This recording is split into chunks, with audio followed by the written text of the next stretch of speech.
And there's an irony in that. A phenomenon about meaning coming loose is itself not fully pinned down. Scientists can measure it. They cannot yet fully explain it. But let me turn this back to you. You walk through a world that feels permanently, solidly meaningful.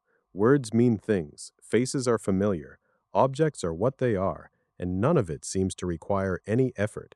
It all seems to just be true.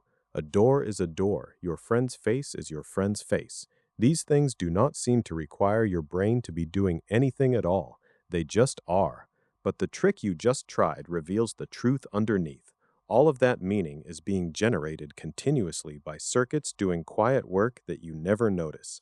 Familiarity is not stored in the world. It is painted onto the world, live, by a brain that can be made to run out of paint. For a few seconds, repeating a single word, you got to watch your own mind stop supplying the meaning. You saw the bare sound underneath. You felt the bridge collapse.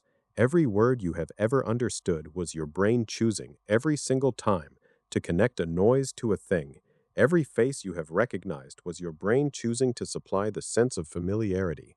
Usually it is seamless. Usually you never see the work happening. But now you know something. You know that meaning is not a property of the world.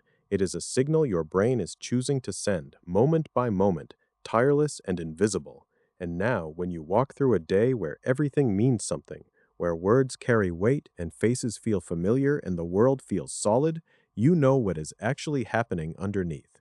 Your brain is choosing, continuously, to make it so.